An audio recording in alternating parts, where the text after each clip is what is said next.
কাকা দাঁড়ান তো। দাদা কাকা দাদা যেটা হোক, মানে আসলে আপনাকে তো আমি চিনি না, আর না খুলে দেখলে তো মানে আলাপ আলোচনা না করলে তো বুঝতেও পারছি না আসলে কাকা না দাদা। সেটা কথা না, কথা হচ্ছে যে ওই খেলা খবরটা কি কোন তো?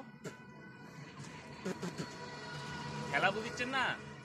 আরে যে ইন্ডিয়া পাকিস্তানের যে খেলা, এই খেলার খবরটা কি?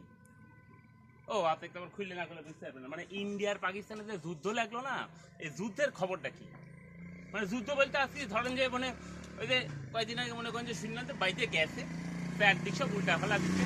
আর আমরা তো মনে করেন যে বাংলাদেশি, আমরা পার্শ্ববর্তী দেশে যদি যুদ্ধ লাগে তা আমরা তো আতঙ্কের মধ্যে আর থাকি। কখন কোন মিসাইল মনে করেন যে যদি একটু বাউন্সার হয় এপার চলে আসে, কিংবা হোয়াইট বল হয় তো করছে অনেকে, তো হোয়াইট বল হয় যদি একটা মনে করেন অস্ত্র এপার এসে পড়ে, যে তা আমরা বাদ যাবো না। তা আমরা তো মহা আতঙ্কে থাকি। এখন ঘটনা হচ্ছে যে আপনি কি আর কব, ঘটনা হচ্ছে যে যুদ্ধের বিষয়টা হচ্ছে আসলে খেলা তো শুরু হইল, মানে যুদ্ধ খেলা যেটা, সে খেলা শুরু হওয়ার পর শুনলাম যে ইন্ডিয়া 4 দিনেই খেলা শেষ। মানে টেস্ট খেলা তো অন্তত 5 দিন হয়, তো 4 দিনেই খেলা শেষ। এখন ইন্ডিয়া আলাদা করছে আমরা জিতে গেছি, নাচিচ্ছে তাই করে নাচাচ্ছে। আবার শুনেছি পাকিস্তান আলাদা মিষ্টি বিলি দিচ্ছে, মানে পাকিস্তান বলে জিতে গেছে। এখন এই খেলার স্কোরটা আসলে কি, মানে ইন্ডিয়া জিতলো না পাকিস্তান জিতলো? মানে আমি তো বাংলাদেশি, আমি তো হয় মনে করেন মহা আতঙ্কের মধ্যে আছি। হ্যাঁ, আপনি আমার দিকে তাকায় হাসিচ্ছেন কে? ও আমার ড্রেস দেখে, এটা হাফ প্যান্ট, মাথার টুপি, বুঝছেন না? যেহেতু ইন্ডিয়া পাকিস্তানের ব্যাপার, টুপি থাকলে একটু পাকিস্তান পাকিস্তান ফ্লেভার আসে। আবার যদি হাফ প্যান্ট মানেন তাহলে মনে করেন একটু ইন্ডিয়ার ফ্লেভার আসলো। মানে যে দেশের যে সংস্কৃতি, কারণ আমরা তো বাংলাদেশি, এই আমাদের দেশে আবার এই দুই দেশের মনে করেন সাপোর্টার আছে। তাহলে আমরা বাংলাদেশ থেকে ইন্ডিয়াকে সাপোর্ট করি, মানে দালালি করি। আবার কেউ আছে মনে করেন পাকিস্তানকে সাপোর্ট করি, মানে দালালি করি। তো আসলে এই দুই দেশের দালালের খপ্পরে বিভিন্ন শুনেছি, শুনে আসলে আমি রেজাল্টই বুঝতে পারছি না, মানে আসলে জিতলোটা কেনা, মানে যুদ্ধে আসলে হইলোটা কি? মাথায় একটা আওলা আছে, দেখ আপনি তো উত্তর দিতে পারলেন না, আপনি কোথায় করতে পারেন না।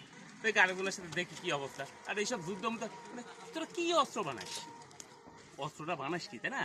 তোরা ধরো মিসাইল আছে, তারপরে ধরেন যে কি সব করছে যে কি পারমাণবিক ব্যাপার ট্যাপার আছে, পারমাণবিক তো কোনো শালাই মনে করেন যে ইউজ করবি না, হুদায় হুমকি ধামকি। কারণ যদি মিসাইল টিসাইলও মারে, ওসব অস্ত্রের কোনো কাম আছে? ও অস্ত্র তৈরি করতেই মনে করেন যে বাইরে বসে পায়ের উপর পা তুলে চা খাবো, তারপর মনে করে বোতাম টিপবো। শালা যেই শালা যুদ্ধের চিন্তা করবি ওই শালা মাথার যা পড়বি, তুই এক শালায় ভ্যানিস। তো এক শালা ভ্যানিস হলে সব শালা মনে করেন ঠান্ডা হয়ে যাবে।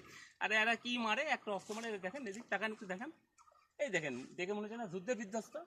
তো একটা জায়গাত মারলো, এবার একটু আমার দিকে আসেন, একটা জায়গাত মারে সাধারণ জনগণগুলো মরে যায়, এলাকাবাসী গোষ্ঠী শুদ্ধ ছাপ। তো এইসব অস্ত্র তো আমি তৈরি করবো না, সালপালে লাগাই দিচ্ছি মাঠে ময়দানে, যে নতুন নতুন আবিষ্কার তৈরি করো, এমন মাল তৈরি করবে যে যেই শালার মাথার যুদ্ধের বুদ্ধি আসবি ওই শালার মাথার ঘরে বসে চা খাবো আর মায়ের তো ওই শালা ফ্যানিস।